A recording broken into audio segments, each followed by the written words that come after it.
Você analisa todo mundo? Porque a impressão que dá de psicólogo e neurocientista é que você não pode conversar com a pessoa tá analisando pra que lado você olha, como que você faz com o nariz, como que você faz com a boca.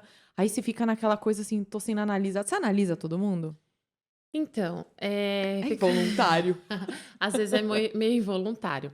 Então, por exemplo, eu trabalho numa clínica, então eu sou lá neuropsicopedagoga, eu tô atendendo, mas se o paciente tá lá, né, com uma psicóloga, eu automaticamente vou conversar com aquela psicóloga e vou falar: "Ó, tal coisa, você acha tal coisa assim?" E a gente vai cruzando informações, porque você já olha, você já tem um determinado perfil. Agora, sobre analisar as microexpressões faciais e expressões faciais, eu fiz um curso para isso. Vixe! Não, mas a pergunta não era nem no âmbito profissional. Quando você sai. Você é solteira? Sim. E quando você sai com. Você sai com boys ou com girls? Não, com boys. Quando você sai Com com os old boys. boys. Old boys. Quando Não, você sai com ultimamente eu old não boy. saio com... Eu sou muito reservada quanto a isso. Não, Laila solteira, gente. Olha lá, Laila Savani. É Savani, né? Essa Eu velha. sempre pergunto pra ela que eu erro. Quando você sai com os boys, você fica analisando, tipo, esse daí me faz Eu... mentir, esse aí é psicopata. Então, eu tenho uma questão de análise, sim. E aí meu olho já começa A fazer Eu leitura. já faço a Gente, leitura. que pesada. E ó, homens que queiram procurar a Laila Savani já estejam preparados que vocês serão analisados. É. Diagnosticados. É aquela que sai, para de sair com o cara e fala assim: olha, não deu certo pra gente sair junto, mas procura um psicopedagogo que você tem um transtorno assim, assim, assado. Não, isso rola também. Não, não rola, não. Não, não rola. Isso rola. Eu já meto um diagnóstico no fim do encontro. Não, não, mas talvez eu não seja tão boa assim, nesse caso amoroso. Ah, por quê? Sim, É porque você julga muito. pode ser. É inevitável. Eu, como advogada, também, nada pra mim tava bom. É. É complicado, Mas porque. assim, você faz uma análise geral, Uhum. óbvio, né? Você percebe o que a pessoa faz, como ela faz, no que fala. Mas é uma coisa, eu não costumo me pegar muito assim, tipo, balançou a cabeça de tal jeito, quando tá falando tal coisa. Olhou para o lado tal, quando estava buscando uma informação, olhou para o lado, então tem o direito, É esquerdo, mentira. buscou a informação, né? Essas coisas. Ou quando faz, franziu, fez. E todas elas têm uma expressão. Quando é nojo, quando é assustado, ou se é a mesma questão, se abre o olho, fecha o olho, tem tudo isso aí. Né? Então, às vezes, você fica. Nossa. Ô, Laila, teve um ex meu que não tinha expressão de nada. Ele chegava pra mim, ele falava. Ele podia falar que tava ganhando na loteria, que ele falava, nossa, ganhando na loteria. Ou então, nossa, minha mãe morreu. Era a mesma expressão pra tudo. Então, ele é tipo eu, capricorniano, quando tá vendo alguma coisa no celular, tem o dom de, seja o que for, continuar assim, ó. Então, ele tinha uma cara de paisagem que eu ainda a gente apelidou ele de sem expressão. Esse tipo de cara você não consegue diagnosticar, né? Então, aí tem que ver por quê, né? Que não sente isso. Ah, não é jeito? Tudo tem porquê? Então, a gente pode descobrir se tem motivo. Falava bem, ele se articulava bem ou é só questão da expressão? Ele tinha cara de cuzão. Não, cara de bravo, tipo, sabe? Aqueles cara fechado. Ele era na dele. Então, aí vem outra questão, né? O que ele passou, como foi a vivência dele para ele ser daquele jeito, né? Tem Ele algo era assim ou troncudão. não, enfim, Sim. como a personalidade, né? Tem emoções, tem sentimentos, personalidades, e vem várias coisas aí relacionadas. E, aliás, é até legal a gente entrar num assunto, já vou eu aqui, né, professora. Ah, vai que eu sou só aluna Toda hoje. vez que a gente vai falar de neurociência e psicologia e neuro, enfim, tem um caso que é super estudado, que é do Phineas Gage, tá? Era um, era um A cara de ué. trabalhador. Eu já tô Quem é fazendo as Phineas Gage? microexpressões aqui. Não, eu sou muito expressiva. Comigo não tem micro. Aí, essa pessoa, esse jovem, ele trabalhava na construção de uma ferrovia, tá? Nos Estados Unidos, e em determinado momento ele era super sociável, alegre, vivia super bem, um cara do bem, tá? É o que relata a história. Procurando ele na internet, vocês vão achar facilmente, tá? Qual que é o nome? Phineas Gage.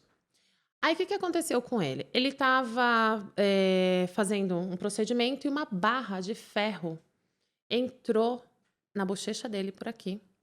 Passou por O que essa ele tava parte. fazendo? Ele tinha que explodir naquela parte da ferrovia, ele trabalhava com essas coisas. E uma Ah, faísca foi, bateu, e a barra de ferro de 1 metro por aqui. Isso era 1940, 48, acho que é isso, tá? E naquela época, ele foi pro hospital, foram socorreram, tal, ficou meses internado. Então, o que que aconteceu? Furou aqui por baixo, pegou aqui na parte do globo ocular, aqui por dentro, e passou aqui por cima do cérebro e saiu. A barra ficou. Eles conseguiram tirar. O cara ficou meses lá internado, saía pulso, falava que ele tossia e saía cérebro. É uma história assim cabulosa. 15% do cérebro ele perdeu, de massa, né? De massa. E o caso dele, bom, ele foi curado e ele voltou para casa dos pais. Então, toda vez Nossa, quando esse você vai nasceu de novo. imagina naquela época ainda, né? Porque falaram que tiraram quase 250, 300 ml de pus, tá? Então, naquela época era muito difícil. Mas eles conseguiram e ele voltou para casa. Eu não tenho maturidade pra ouvir essas coisas. Mas, Eu já pensei naquelas pessoas que falam, o fulano tem cabeça de merda. Esse daí tinha cabeça de tipo, Só a cara deles. mas Ah, é lá, eu não tenho real, gente. maturidade. Não, imagina ele tossindo. E a história conta isso. Então, você imagina naquela época que eles faziam lobotomia para se o cara se achava que tinha algum problema. Então, era aquela coisa.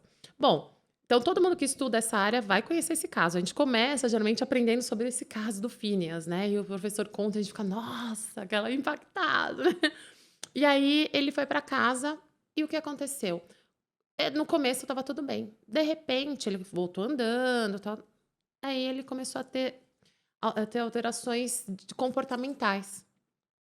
E eles perceberam que, então, o que foi perdido dessa massa fazia a diferença e teve essa alteração no comportamento, na parte psicológica, comportamental dele. Que até então não tinha muito essa associação de mente e cérebro, né? E ficou, tipo, esse caso de estudo. Aí ele ficou agressivo, falava palavrão. Nossa, foi um caos. Aí ele não pôde trabalhar mais na ferrovia, ele veio parar no Chile, trabalhou aqui. Aí, por fim, ele voltou lá para os pais, teve convulsão e morreu. Depois de um tempo, foi exumado, e aí o crânio dele fica lá em exposição numa universidade ou no museu, já não lembro mais. Virou um caso tá? de estudo. Virou um caso de estudo. E a partir dele, teve toda essa noção do que é, da área que interfere, como que ele perdeu massa e conseguiu continuar, o que interferiu, quais são as partes cerebrais, então, que poderiam ser. Então, virou um caso de estudo e ele é super falado. Então, é legal a gente estar falando de sentimento, de expressão. Pra ver como influencia. E por isso que Exatamente. falam que depressão também é um caso de reação química no cérebro, né? Química. Reação química. Numa dessas, Aí, no caso de depressão, é necessário a medicação. Geralmente, é um procedimento bem... Né, que tem gente, principalmente pais e mães, que acham que é frescura. Não. E assim, eu recentemente passei por um quadro de depressão e eu falo que custou também para eu enxergar a diferença entre os sintomas da vida e os sintomas da doença. Sintomas da vida, que é a tristeza, o medo, isso não tem remédio que tire. Agora, os sintomas da doença, que era meu PCR ficava disparado, eu tinha descarga de adrenalina. Na hora, eu me cagava inteira. Eu tinha dor de barriga. Meu pai vai me deserdar depois que ouvir isso. Ele fica puto que eu fico falando que eu me cagava. Mas eu ficava mas muito é uma mal. reação. Mas É é uma uma das reação. reações, Foi aí que eu vi que eu precisava de uma ajuda com um psiquiatra. E aí entrei com remédio, saí do quadro, graças a Deus. E depois disso, eu nunca mais julguei quem fala que, tipo, eu tomo remédio pra depressão. E eu falava assim, é falta de vergonha na cara. Eu também julgava até quem tinha medo de agulha. Meu filho tem medo de agulha até hoje. Meu filho tem 19 anos. E aí, eu tenho tatuagem, tenho várias tatuagens. Quando eu fui fazer a micro da minha sobrancelha, gente, é a pior dor do mundo pra mim. E eu falei, nunca mais eu julgo. Porque até meu filho falava, filho, como assim? Porque meu pai é farmacêutico, sempre tinha aquela mão de fada, sabe? Colocava. Então, pra mim, isso era uma coisa super normal. Não tenho medo de dentista, não tenho medo de nada. Mas é do organismo. E aqui, pra mim, é pior.